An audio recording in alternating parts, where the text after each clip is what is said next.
Good morning, afternoon or evening wherever you are. I'm Paul Clark and welcome to my studio. Now, what have I got for you lovely lot today?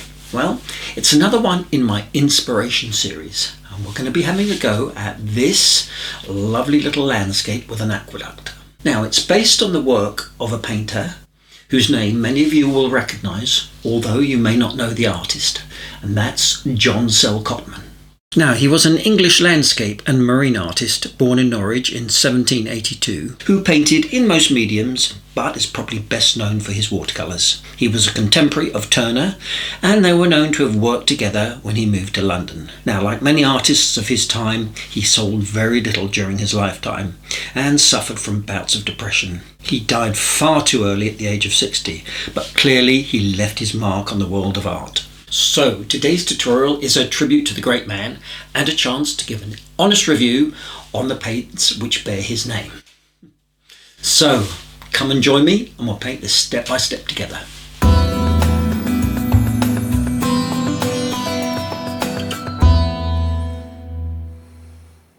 So the question we need to ask ourselves, is Cotman paint any good? Now, the first thing I would like to stress is I don't have any affiliation with Winsor & Newton at all. Everything has been bought with my own pocket money. But I do have a soft spot for the brand, as it was the first watercolours that I ever had in a small set of pans, and probably that's the same for many of you. I think it's safe to say that Cotman is probably the most readily available brand across the world, with a range of 40 colours in pans and tubes, as well as a variety of sets. Now, I used them exclusively for many years before moving on to Winsor & Newton's artist quality range, but now I use many different brands. Now, they were originally made in the UK and then France, I believe, but now, sadly, like most things these days, they're made in China. Now, they are recognised as a student quality range, and the price point clearly represents that, in some cases being half the price of their artists or professional range. Now, it's always a good indication of a student range when the price is the same for every colour. But are they any good?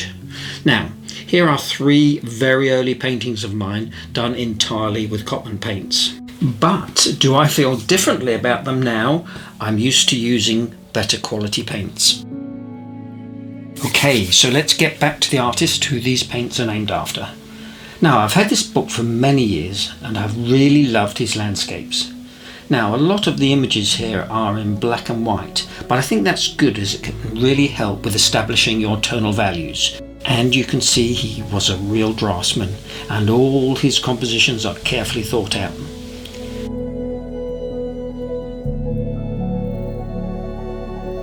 Now, something about this painting really appealed. Now, I love the high contrast with the very dark value distant trees against the lighter value of the sunlit field. And of course, being in mono, it will give us the opportunity to paint this in any colours we like. Now, it was painted in 1806 and is the Chirk Aqueduct, which still is used today and crosses the border between England and Wales, completed in 1801. And shown here with the railway viaduct to the right, which was built a few years later in 1845. Okay, today's materials, and of course all my paints are Cotman and consist of cobalt blue, French ultramarine, Payne's grey, sap green, lemon yellow, cadmium yellow, yellow ochre, burnt sienna, burnt umber and alizarin crimson. My paper is some Hannah Müller cold press, 100% cotton, but as you guessed, any decent watercolour paper will do. And just 2 brushes from my range, a number 12 and a number 6 round. And there is a pencil sketch for this one, which is free to download from my website, link in the description below. Off we go! Now, not wetting my paper today, but going straight in with some cobalt blue, leaving gaps for the white clouds, and softening some of the edges with clean water.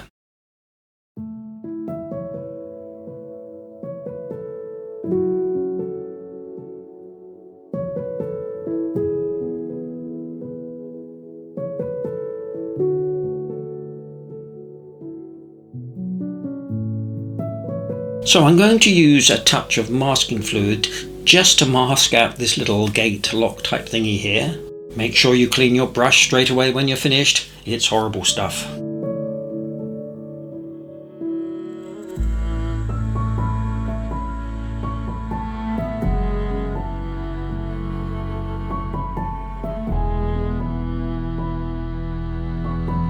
So nice and quick with some yellow ochre for the aqueduct, and then dropping in colours wet in wet. Now I'll list them all below.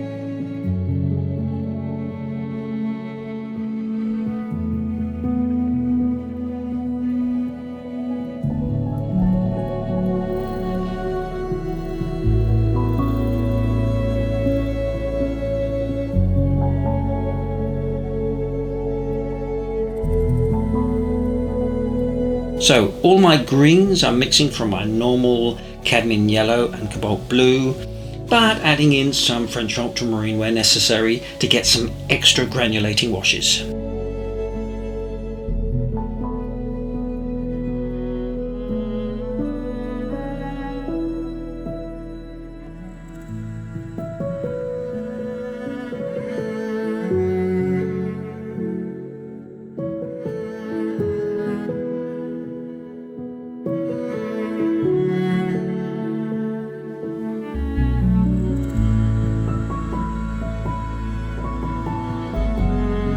I'm also dropping in various colours, letting them mix directly on the paper, and I'll list them all below.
Next, I want the sunlit field to be really bright, so I'm using some lemon yellow in my green mix.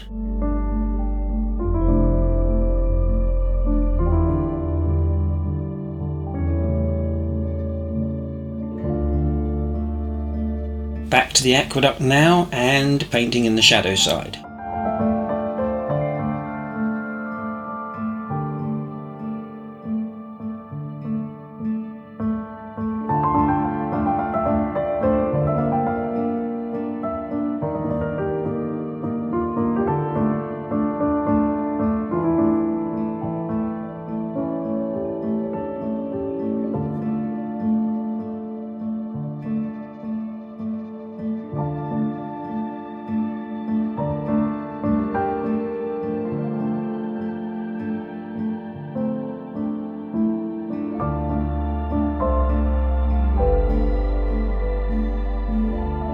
So now we need to let this totally dry, and as it's 10:30 in the morning, it's too early for a beer, I'm afraid, so just a lovely cup of tea.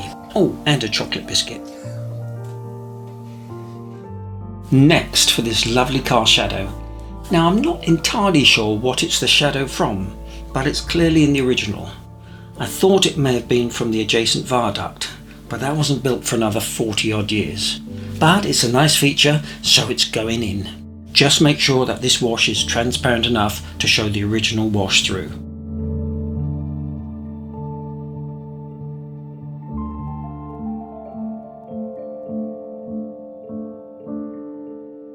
Okay, so now for the rest of the field and foreground foliage. Again, lots of very wet washes and mixing directly on the paper. And all colours again I'll list below.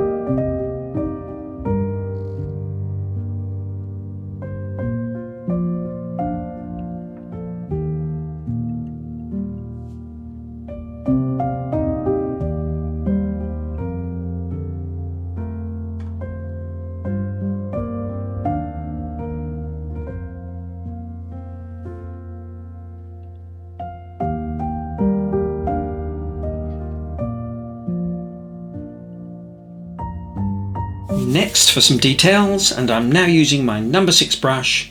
Keep it all loose and scruffy. Don't put every stone or brick in.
Here, I just want to bring out the contrast more, so I'm dropping in some very dark value.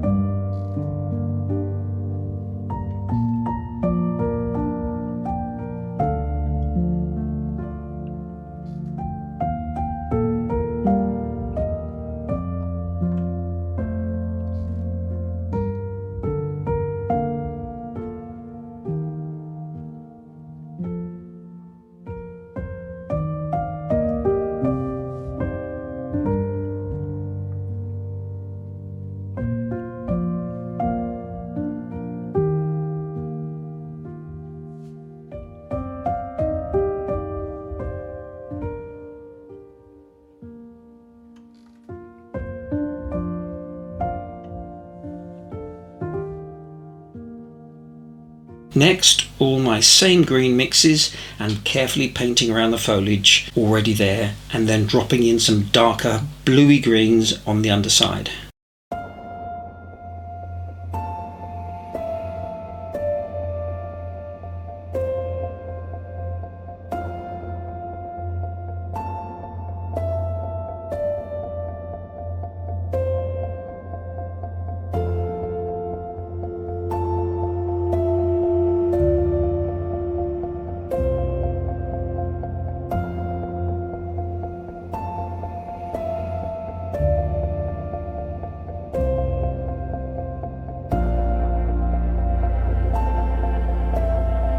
And all the same for the foreground here, lots of wet in wet, lots of colour choices, mixing again on the paper.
Now I haven't planned this, but let's sprinkle in a little table salt, which should give us an interesting feathery texture, but it must go in while it's still wet.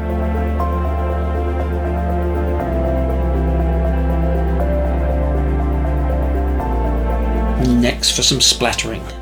Now I had a few of you say that there was no splattering in last week's pub painting, so I'll make up for it and do double this week. So the first splat goes in while the wash is still wet, but I also wait about 10 minutes and splat in at the damp stage.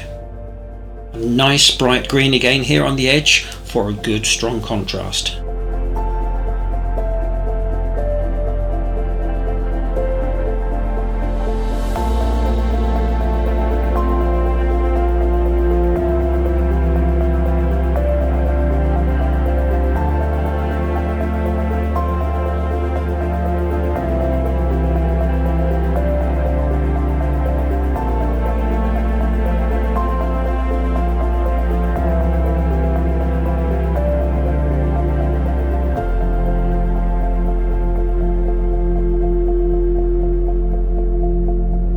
and again letting all the colours in the corner here mix and blend on the paper.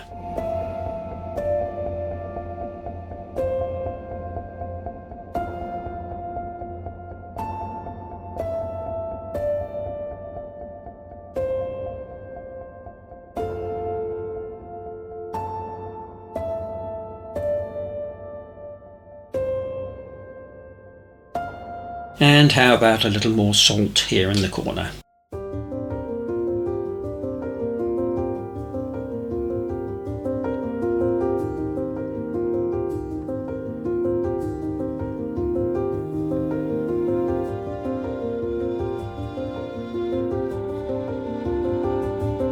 And here I'm just beginning to bring out some details with my number 6 brush.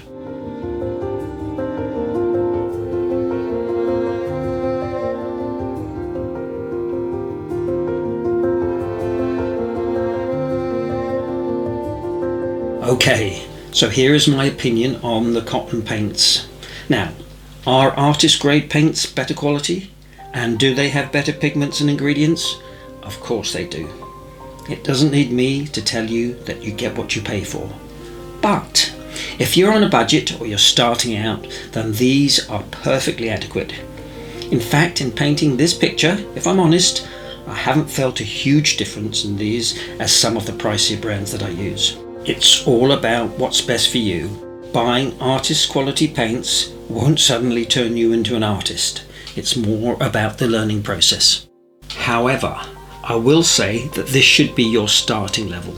Don't go any cheaper and be tempted to buy these sets that include a vast array of colours that you can pick up for, say, under £15. Now, I have an extensive video on watercolour paints and my recommendations. I'll link above if you haven't seen it. Right, back to the tutorial. Now, I'm removing the masking fluid using a rubber eraser, and you can see it's far too prominent. So I'm knocking it back with a watery mix of Payne's Grey.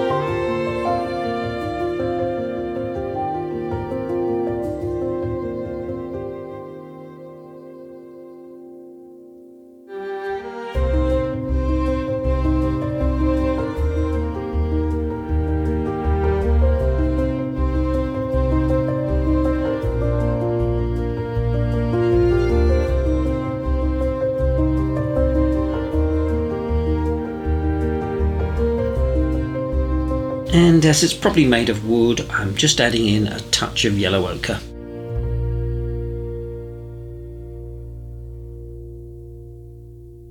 Right, for a little glistening in the water, a simple scratch out with my magic scalpel.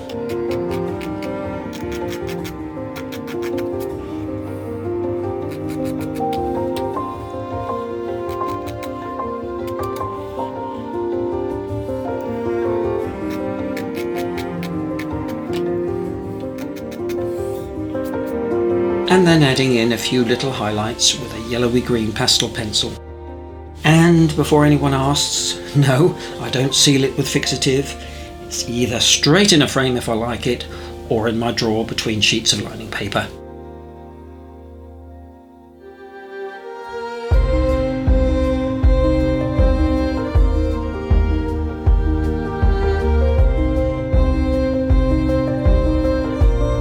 There we go, all done, and I hope Mr. Cotman would be pleased with a painting done with paints with his name.